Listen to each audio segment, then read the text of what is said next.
فرمایا۔ جو اس میں حکم ہے وہ شریعت مطہرہ کا حکم ہے کہ ہم نے جو رمضان کرنا ہے وہ بھی چاند دیکھ کے کرنا ہے، عید کرنی ہے تو چاند دیکھ کے کرنی ہے، یہ حدیث پاک میں حکم ارشاد فرمایا ہے۔ لہذا ہر ایک کے یہاں جو احکام ہوتے ہیں وہ رویت کے اوپر ہوتے ہیں۔ ہمارے یہاں جب رویت بعد میں ہوئی تو حکم جو رمضان شروع ہوگا وہ بعد میں ہوگا۔ کسی اور ملک میں رویت یعنی دیکھنا چاند کو پہلے سے ہو گیا تو وہاں پہلے ہوگا۔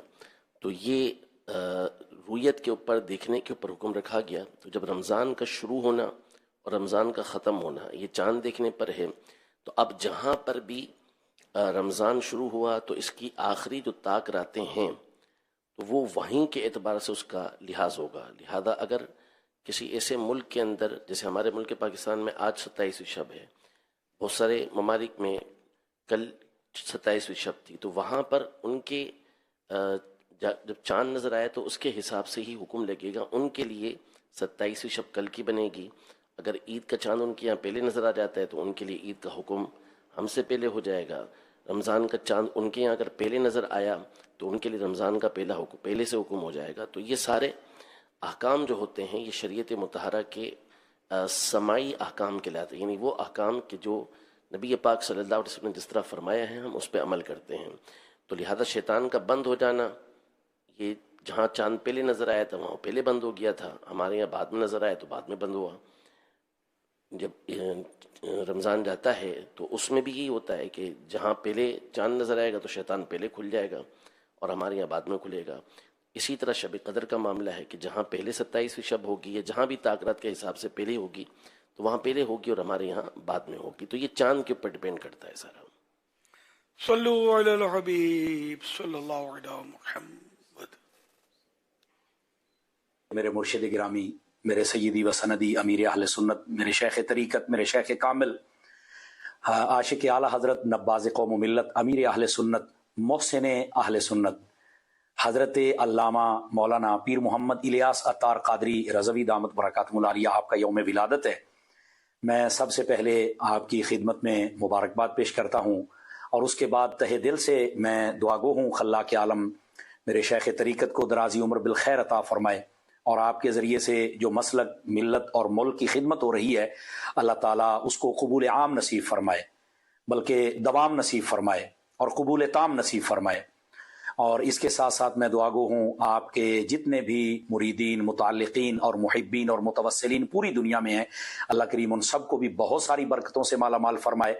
اور میں تمام جتنے بھی آپ کے متعلقین ہیں اور بالخصوص دعوت اسلامی کے احباب ہیں ان سب کو بھی مبارکباد پیش کرتا ہوں۔ یقیناً پوری دنیا میں اسفار کے بعد اور پاکستان کے تقریباً تمام حصوں میں کم و بیش جانے کے بعد اس بات کا میں اعتراف بھی کرتا ہوں، اس میں کوئی دوسری رائے نہیں، کہ لوگوں کی اعمال کی اصلاح کے لیے، لوگوں کو نمازی بنانے کے لیے، لوگوں کو سنت مصطفیٰ کریم صلی اللہ علیہ وآلہ وسلم کا پابند کرنے کے لیے حضرت مولانا الیاس قادری صاحب قبلہ کی جو کاوشیں ہیں وہ ناقابل فراموش ہیں۔ تو یقیناً یہ خدمات اعمال کی اصلاح کی جو وہ جاری رکھے ہوئے ہیں یہ قابل تعریف بھی ہیں، اور میں دعا گو بھی ہوں کہ اللہ تعالیٰ حضرت کو اپنا یہ سفر جاری رکھنے کی توفیق بھی عطا فرمائے، استقامت بھی عطا فرمائے، اور حضرت کو اجر عظیم بھی عطا فرمائے۔ مجھے بھی پتہ چلا کہ حضرت کا ماشاءاللہ جتنی اصلاح اعمال کے اعتبار سے تصانیف تھی ان کا ایک مجموعہ آیا۔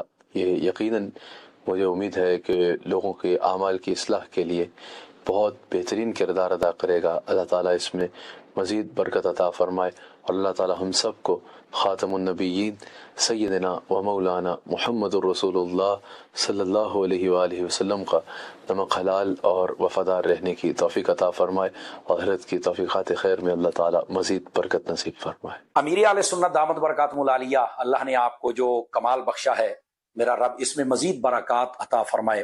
وہ سب جانتے ہیں، لیکن آپ کے تقریباً 40 سے 45 سال پرانے خطوط بھی اس کتاب کے اندر جمع کیے گئے۔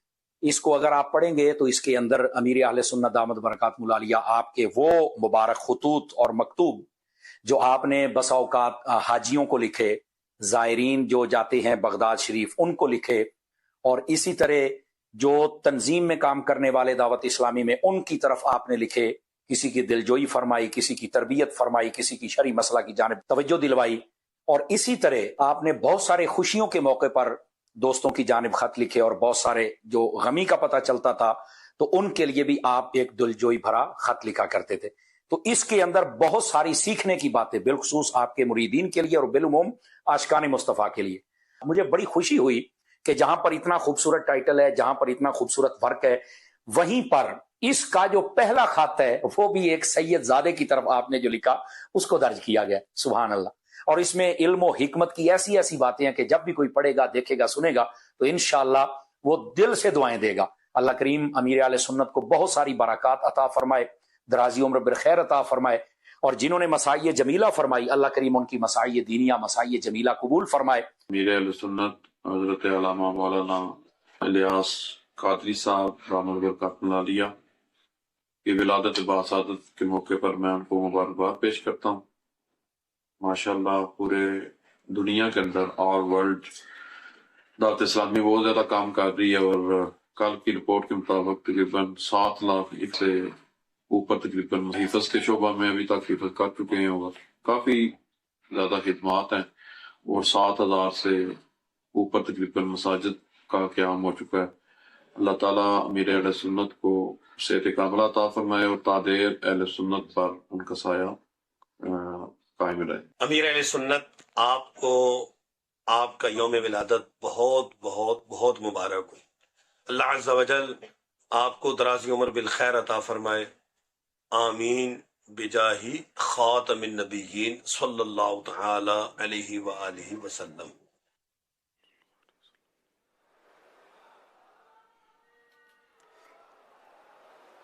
صلو علی الحبیب صلی اللہ علی محمد۔ سوال۔ پیارے بچوں اور کرش مدنی چینل کے ناظرین، رمضان شریف میں اللہ پاک نے ہمیں ایک عظیم رات سے بھی نوازا ہے۔ جی ہاں، اور وہ عظیم رات ہے شب قدر۔ نبی پاک صلی اللہ تعالی علیہ وسلم نے فرمایا، شب قدر کو رمضان شریف کے آخری عشرے کی تاک راتوں میں تلاش کرو، یہ عظمت والی رات 1000 مہینوں سے بہتر ہے۔ اس مبارک رات میں قرآن پاک لوح محفوظ سے آسمانی دنیا کی طرف ایک ساتھ نازل ہوا۔ اس رات سدرۃ المنتہا پر رہنے والے فرشتے اپنے ساتھ جھنڈی لے کر اترتے ہیں، رحمتیں برستی ہیں اور دعائیں قبول ہوتی ہیں۔ حدیث پاک میں آتا ہے، جو شب قدر میں ایمان اور اخلاص کے ساتھ عبادت کرے تو اس کے پچھلے گناہ بخش دیے جائیں گے۔ اس رات میں نیک اعمال قبول ہوتے ہیں، لہذا ہمیں چاہیے کہ ہم اس مبارک رات میں خوب نیکیاں کریں، نوافل کی کثرت کریں، قرآن پاک کی تلاوت اور ذکر و اذکار کریں، درود پاک کی کثرت اور استغفار کریں، اللہ پاک کی بارگاہ میں اپنے گناہوں سے سچی توبہ کریں، اپنے لیے اور گھر والوں کے لیے خوب دعائیں کریں۔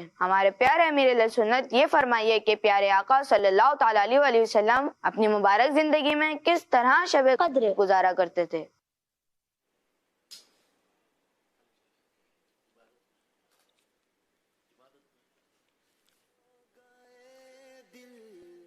پیارے آقا صلی اللہ علیہ وسلم کا کوئی لمحہ، کوئی سانس اللہ کی یاد کے بغیر نہیں گزرتا تھا۔ بے شک لیلۃ القدر سرکار صلی اللہ علیہ وسلم اللہ کی عبادت میں گزارتے تھے۔ صلو علی الحبیب صلی اللہ علی محمد۔